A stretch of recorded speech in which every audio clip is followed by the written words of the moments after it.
And Kingy, as we did in part one, to set up each team, we like to look at what the clubs have done over the last 7 years, because you wanted to make the point again just as to what history tells us about your chance of actually going all the way. Yeah, let's look at the build where your club's actually at. So the best way to do that, track back 7 years. So this is Port Adelaide, which is our first club in our part two here. And they're the home and away victories. You can see that, that 0 to 5 are clubs either entering a rebuild or coming out of a rebuild phase. So there's a handful of clubs of those. This year there's only probably 2 clubs you'd think would be in that bracket at the most. Around the 8 to 10 wins is probably a baseline. Most teams are through that path. So 8 wins is probably a starting point for these teams.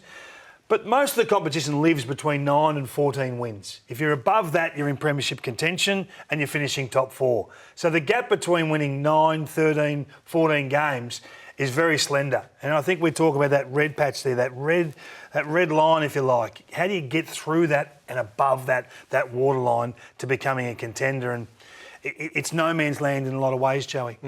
It is. And Port Adelaide, though, have been able to defy that in a couple of occasions and been able to be a top 4 team. And it's interesting, again, 17-6 last year in the home and away season, but then were exposed in the finals, weren't they? And really, the red flags were there for all to see towards the back end of the season. Injuries definitely played a part in that, though, didn't they? They did, but there was also some issues with the way they went about it. And it's funny when you try and look back to assess where you see a team this year. And for me, so they had that 13-game win streak, Port Adelaide. But in that win streak, they only played 3 teams that ended up playing finals.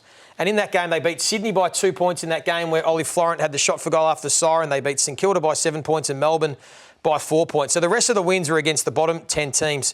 But from round 18 onwards is when they really were tested. That's when they played Carlton, Collingwood, Adelaide, Brisbane, the Giants a couple of times, and that's where they got found out. They lost 6 of their last 9.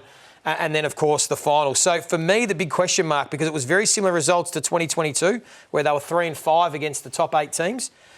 Do they stack up against the very best? They'll win a lot of home and away games again, for me, playing at home with the midfield they've got. But does their system and their personnel stack up against the very best? We're going to have to wait towards the back end of the year for us to find that out. So from a personnel point of view, obviously, they've tried to address their needs. They've tried to bolster their defence with Asava and Brandon Thatcher, as well as Ivan Soldo and Jordan Sweet in the ruck. Could that make enough difference, do you think, for Port to actually not just win those home and away games? Well, you've got to try, don't you? Yeah. And I admire the fact they've got the courage as a club to say, no, this is a problem for us.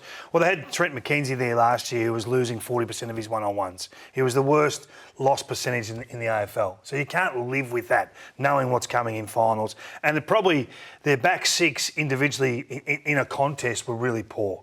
And that's the reason why they ran aground. We were over there for the final and saw Toby Green and Jesse Hogan just run riot. So I like the fact they've gone after these guys. I think Zerk Thatcher is one that can play on the next level of play. He can't play on the big boppers, Hawkins and those types of guys, but the next level he can. How many of those do you really need to clamp is the question. Radigalia and Alir, 2 bulls in the same paddock fighting for the same intercept sort of possession will be a watch for me. I'm not absolutely you're not sure sold. they can play together, or? Well, they will play together. We're just going to wait and see whether it works. And if it doesn't work, how do you then readjust? So there chips in with that working as a back line, which I don't mind, which is okay. But I'm prepared to take on that risk. If you need to risk so much of your defensive stability to give yourself a chance at winning the flag, then that's a red flag for me. In my opinion, they're still a rung below the very best teams in the competition. I think they panic bought Ken Hinkley late last year when they really didn't need to. It was the perfect time to have a fresh voice, to come into a team that's not absolutely bottoming out, that's thereabouts, and have some new methodology rather than roll on with the same magnets. And I know that Butters and Rosie are as good as you'll get as a 1-2 punch in the competition, which we've talked about a lot today, and they're going to take them a long way. Outside of that, if you really have a close look, I think, around the edges, they're gettable. And for me, that hits home in September. So they have an identifiable brand. It's been the same for a number of years. They rely on winning clearance and contest and playing a really strong forward half game. And it holds them in pretty good stead. And I think it'll hold them in good stead for the home and away season again.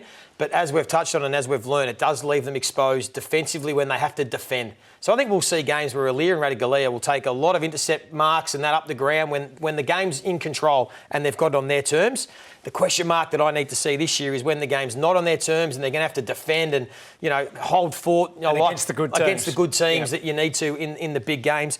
Can they do it? And that's what we're going to have to wait and see. Yeah, if they can get Georgiades back and firing, that could make their forward line a bit more dynamic. Obviously, we don't know what Charlie's body's going to be able to deliver. Marshall, another year older. So it is interesting. They're sort of mid-range in terms of age and experience. So what are we going with? Well, I think they win enough home and away games off the back of their midfield to play finals. Yep. I think they do. Whether they are good enough to challenge the top four is what we're going to have to wait and see and assess throughout the year. I got them just in the 8. Okay. I think they're good enough to make it. Home ground advantage, those sorts of things. Those two guys I mentioned, Butters and Rozier, it's just going to be phenomenal players for a decade. And Horne-Francis another year on. Yep. Todd Marshall, let's see if Todd Marshall can elevate again and maybe take the load off of Charlie Dixon. And Travis Boak, has he got another year in him? I don't know, but if he has, then they can become a serious football team. They're going to have to discover 1, 2, 3 new players, fresh faces to come in and re-energise this group because it has been a little bit same over the last 2 years. Yeah, I've got them top 8 and I actually consider them as potential top 4. I had them more up higher. Yep. So in the end I thought maybe just out for some of the doubts that we did raise, but I think they'll be right up there. Well, Michael Voss, he must be excited and dealing with the expectations after what they did last year is going to be one of the challenges for the Blues, of course. Undefeated after 4, they lost 8 of the next 9, then put together 8 in a row to make finals for the first time since 2013, as we know, before falling in the preliminary final to the Lions. Even at quarter time, it was looking pretty good.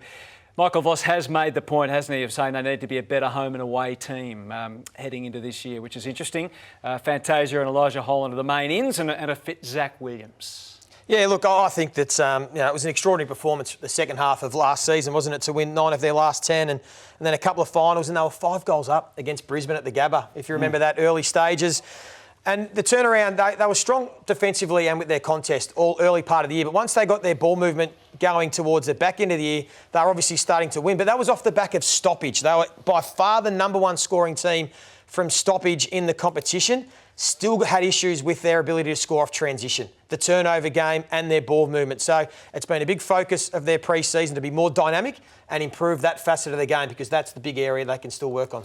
And I think that's the gap between having one elite halfback flanker in Saad than to having 2. So Williams come back into that team after a year out, obviously with a knee injury. It's difficult to qualify and quantify what that means to the team.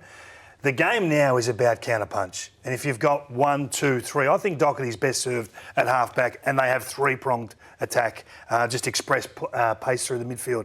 If they can service that forward 50, which I think has been, it's a bit of a myth, the Carlton forward 50. It's not as dominant as it should be. We all talk about Curnow and the season that he had and a lot about Harry. Motlop's becoming a very good player, but the rest, the bits and pieces, they're not the dominant forward 50 that we give them credit for. There's a lot of scope for improvement there, and I think that's where the problem actually is. Getting bang for buck. They're a very good intercept team. Yeah. They just don't get anything for it. And I think the forward 50 needs to lift. Is that your biggest worry with them, is it? It is my biggest worry, yeah. Where do the goals come from? If Charlie doesn't have that year again, is Harry absolutely going to stand up and kick 60 goals? If it's not those two, where to? So that for me is still a concern.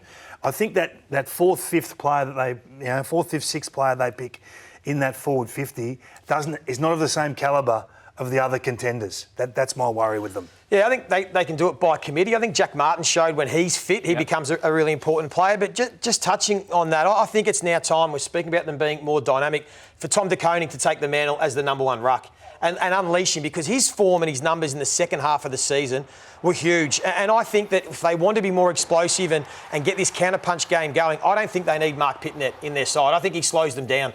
So I think it's time for De Koning to play 75-80% in the ruck. And Harry Mackay, I think, should embrace the second ruck role, like what Joe Danaher did. Joe Danaher kicked 60 goals playing second ruck. So I think it's possible. And it sounds like he might. And I think he should. I think that will help. I think Charlie Curnow then gets a bit more freedom and they can mix and match what the rest of their forward line looks like down there. And I think that might help their transition and ball speed. Maybe because he didn't really have an impact, Tom De Koning, as a forward. I think in 19 games, he kicked 9 goals and took 8 marks inside 50. So I don't think they need him as the third tall forward. Let him now develop as the number 1 ruck and get Harry in there and see if that can help them speed up their game. But his ruck indicator's not that strong either. But neither's Pitnet's. Yeah, really. Yeah. So I think we talk a lot about Tom De Koning, and I'm not sure that it backs. He's 25, almost 25 years of age. I mean, at what point do you say this is the product? We're waiting.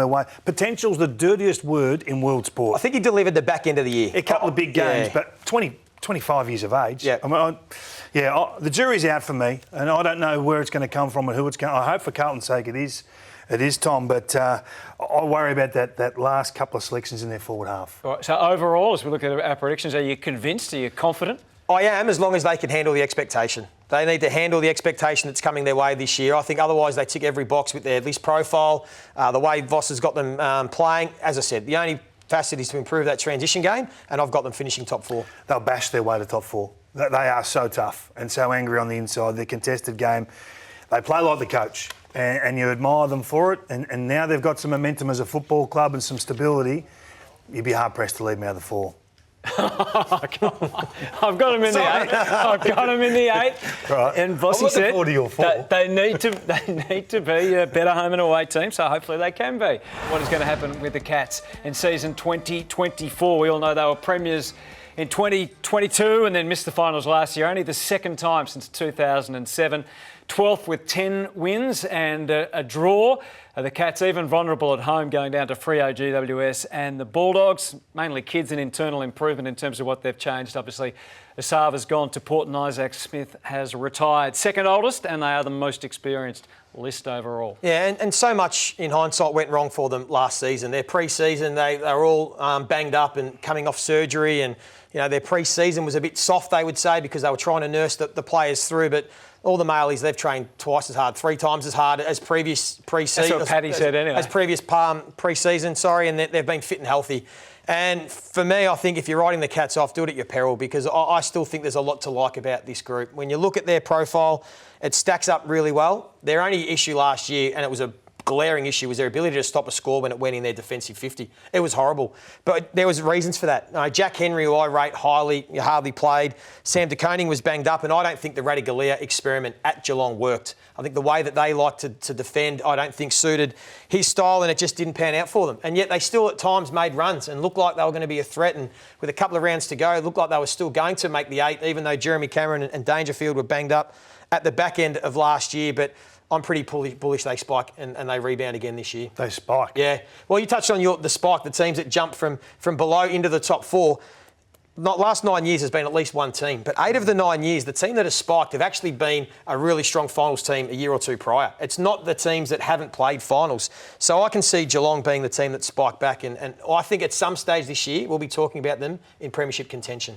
Wow. Whether they're good enough, I'm not sure, but they'll be around the mark. They'll be in conversation. I'll get it horribly wrong if that's the case, because I see it differently. I'm just not sure, the great unknown of what's under those star factor players, that list pocket that holds Nevitt and Conway and Clark and Bruin and those guys. How good are they? Can they assume some control, some leadership of this footy club? Because the grades are coming to the end. And they've lent on them for a long time now. And they've fought the reset or the rebuild, whatever you want to call it. The Sydney Swans took a couple of lean years, took the dip, almost by design, to reset and come back up the table. The Cats are not doing that. So I'm fascinated to see whether that actually works. I've got my doubts. I think they're too good to be really bad, but I think they're too bad to be very good. So they're sort of stuck in the middle for me. You have to marvel at their old Warriors because they just keep fronting up, Joey. But what is it about this group that's going to have them charge up the table? I mean, they were the best clearance and contested team in 2020 and 2021. Then they went to ball movement. Their back line didn't work last year. I know you've made some reasons for that or tabled some reasons for that. What's the reason going to be? So I think their back line, the stability will be there this year. I think Zach Guthrie really got the opportunity to announce himself as a very good AFL player. And you combine him now with Jack Henry, Tom Stewart and Sam De Koning of 2022, who was emerging as one of the best key defenders in the competition. Now, he had a really ordinary year last year and there were a number of reasons. He had some injuries and some factors. Those four alone, as a pillar of their defence, with Duncan and we've seen Holmes try a little bit at halfback with some use.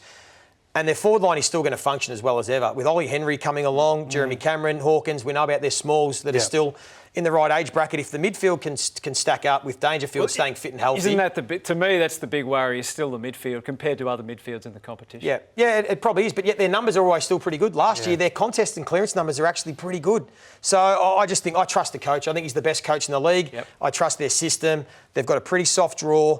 The new grandstand at GMHBA, I just can't see a way they missed the 8. So you think last year was the anomaly? Last year was the anomaly. Okay. So you think the new grandstand is going to... Well, I'm just saying the home for Hudson, that's not the sole reach. No, I was just looking for clarity. Yeah, no, the home games at GMHBA. You've already had a couple of cracks at me. I've got to try and get back on a couple. Maybe that affected them last year with half the stand missing. It's only taken 10 years to get there. So the argument is about setting to win the premiership again. Yeah. So what's the best way they can win the next premiership? Is it to fight the reset and hover in that, 6th to 12th area, or is it go down to come back? Is it this I think year, it's this year. I think internally they believe this is their they've got a crack at it. They believe this is their version of the Last Dance with Duncan and Dangerfield and Hawkins. While they've still got Cameron and Stewart in their prime and these other guys, Blitzarves. They think they can. So if they think they can win it, that means they're going to set a standard and expectation that they are going to play like they can win it. Now they might not, and it's going to be hard. But this is the show. But we'll just wait and see whether they're good enough and whether those veterans have still got enough petrol left in the tank. And as you said, some of those players from 2022 played better than like Stengel, who you wouldn't have expected. He needs to bounce back. Absolutely. Some of those get back to that Jack level. Henry fit and healthy. De Koning bouncing back. I still think they've got enough talent there, but I could be wrong. All right, so in the end, you've got them to win the flag, is that right? I've got them in my top 8, absolutely. I almost wanted to put them in the top 4 because there will be one team from outside the 8 that jumps in the top 4. I didn't have the courage, so I've just got them in the 8, but I've got them 5th or 6th. I've got them just missing, but probably further away than the other clubs I had just missing. Look, I'm not a big believer in this group that's been so good for so long, but there comes a point. You lose Selwood 18 months ago. There has to be an effect now on these older guys.